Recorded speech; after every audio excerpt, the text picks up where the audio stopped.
Michael Venom Page plans to shut up Shara Bullet this weekend at UFC Saudi Arabia after Shara's spinning back fist knockout of Armen Petrosyan. At UFC 308, he called out Israel Adesanya, claiming he's the best striker and would smash Izzy. Page is friends with Adesanya and says he won't give Shara the chance to fight his boy. Very simply, he called out a friend of mine, Izzy, claiming to be the best striker. And I was like, I'll happily prove you wrong before you even get a chance to fight my boy. So that's it. Well, I always say this, I'm a fan as much as I am a fighter in it. And, you know, every fan can look at this fight and they'll feel exactly the same way that I'm feeling. And it is pure excitement. It's like, well, when these two exceptional strikers come together, what's going to happen? And it is just that. Like, for me, I'm seeing it from a slightly different angle of like, not just what's going to happen, how am I going to overcome this? And just that challenge, you know, it boils a certain fire of excitement inside me to want to, you know, obviously just train hard to get to this point, and then just make it happen. You're going to see two big egos that collide. It's like two rams, you know, just non-stop kind of going back and forth until somebody's ego subsides, and then you might see them go to different, you know, plan B, plan C, and try and work a different way. But we're both exceptionally confident and in our styles, and that is what we're going to be putting forward first. The thing is, for me, I feel like I've been working on other aspects of my game. I'm also confident that I can beat him in other areas. So for me, I feel like there's a bit of an ego, a bit too much of an ego for him to want to go elsewhere. So even when he's stuck, if we're striking and I'm beating him and he's stuck, he'll probably continue staying in that space, which is fine for me. Whereas for me, I feel I can take him down, I can work him on the ground, I can stand him back up, I can mix and match the game, whereas he'll just want to be in one area. The reason why this Jon Jones versus Tom Aspinall could happen this year, but Dana White is prepared to move on. Tom is currently the interim champion, while Jon Jones holds the heavyweight belt. However, Jon Jones has said it's not a rewarding fight and is considering vacating the title. Dana has recently said they're still working on booking the heavyweight title unification fight, but if they can't lock it in soon, they'll have to move on to other matchups. Speaking to the Mac Life, Dana said, 100% if we don't get the fight done, we move on and we make another fight, but not last night. But the night before, I was up in my room with my people until like 6 in the morning. We're working on lots of stuff right now. There's lots of really good shit going on right now. There's no situation. It's the biggest fight we can make. I know the fans like to mess with Jon or whatever. Jon Jones isn't afraid of anybody, and Jon Jones will fight anybody. It's just a matter of getting the fight done now. That's our job. Alex Pereira will be cornering Sean Strickland once again for his upcoming rematch with Dricus Du Plessis next week at UFC 312. Alex himself has a fight coming up at UFC 313 where he will be defending his light heavyweight title against Magomed Ankalaev.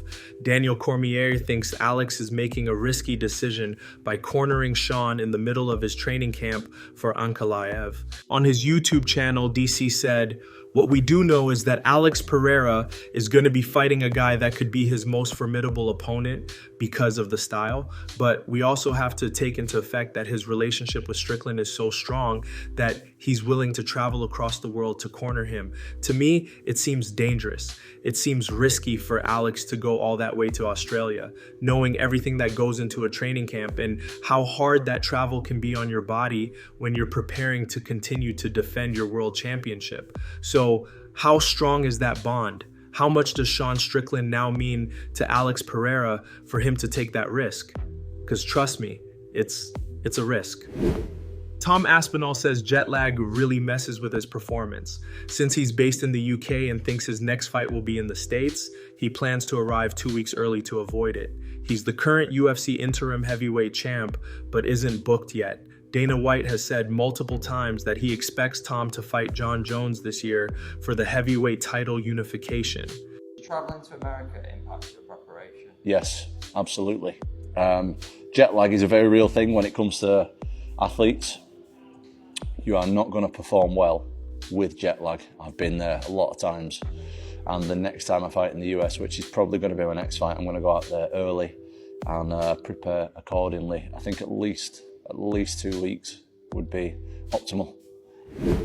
Alex Pereira wants to become a three-sport world champion. He's a former Glory Kickboxing middleweight and light heavyweight champ, the former UFC middleweight champ, and now the UFC light heavyweight champ. Alex says he'd like to eventually get into boxing and face current heavyweight champ Oleksandr Usyk. On the Jackson podcast, Alex said, "I don't know, I think anything is possible. It's something I can't plan, but it is something I would really like to do. That's something that I really want. I'm under contract with the UFC. We know Conor McGregor did it. I don't know how I would, but someday I would really like to do it. I'm the champ. I would like to fight the champ." So Oleksandr Usyk, I think it's a very good fight. I love boxing. I see some people talking, oh, if it were pure boxing, he would be lost.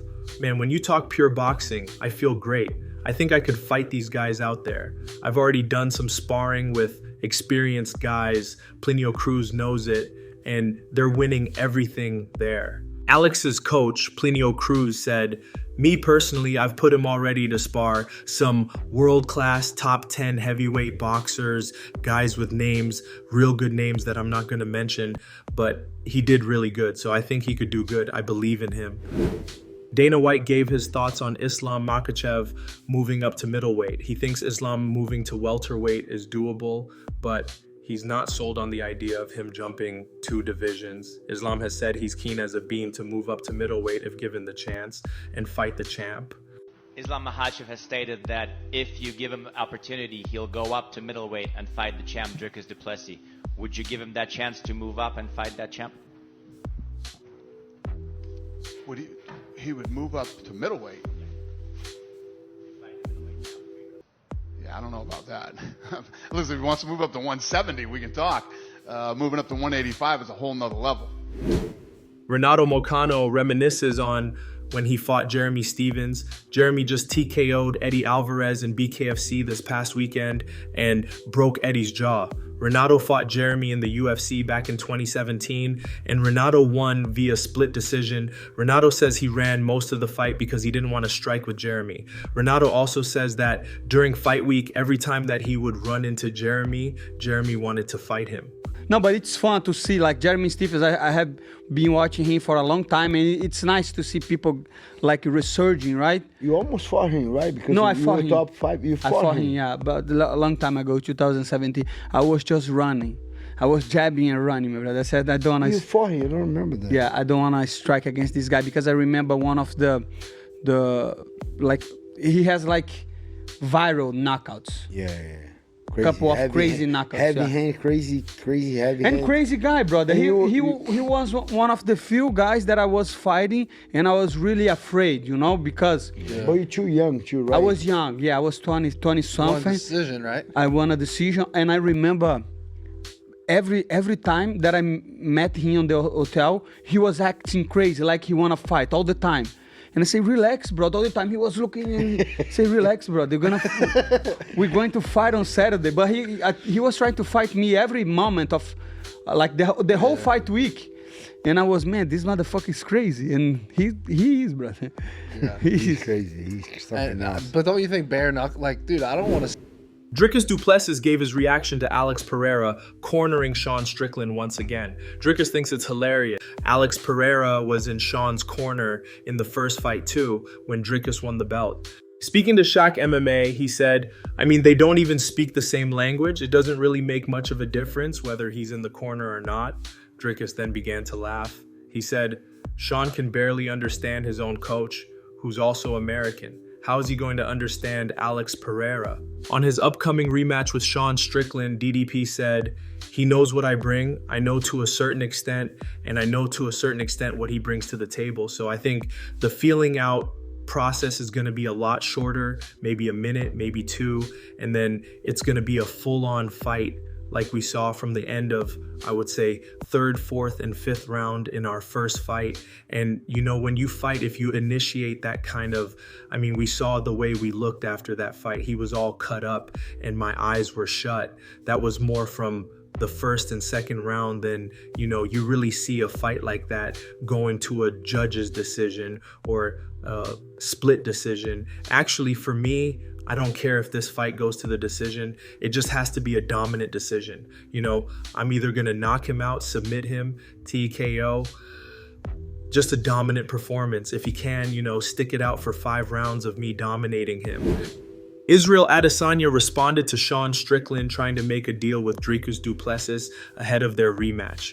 Strickland told Dricus to be a man and keep the fight standing. Listen, Dutchman, I'm gonna need you to be a man. I'm gonna need you to stand up, not go to your knees, and we're gonna need to strike like men. After losing to Dricus by submission in August, Izzy gave him credit for his recent success. But when it comes to Strickland's pact to keep the fight on the feet, Izzy called it silly and not worth taking seriously. Speaking to MMAfighting.com, Izzy said, "The great fighters, I think 90% or 80% follow the rules, and 10% or 20% of the time break the rules. Dricus has flipped that around. 10% of the time he follows the rules of striking, and then the other 90% he breaks the rules. And he's great, you can't fault him for that. He's so great at it, it's working for him. Don't try to fix it on Strickland." He continued, "That's kind of silly, it's silly to say. I don't think he means it because Dricus is good at what he does. Trying to take that away from him, you're really not proving you're the best then. Look, I think Dricus is probably going to win that fight. He's great at what he does." On his fight with Nasruddin Imavov this weekend, Izzy continued, "In 2025 would look like this. Fight coming up with my hand raised, and I haven't even planned out the rest. All I'm focused on right now is getting in there with Nasruddin, doing work, and getting my hand raised. Definitely where I'm at. After that, I'll deal with it as it comes." And that's going to wrap it up for the news. Thanks for watching. For daily MMA news and content, subscribe to the channel and click the bell icon to be notified when we post videos.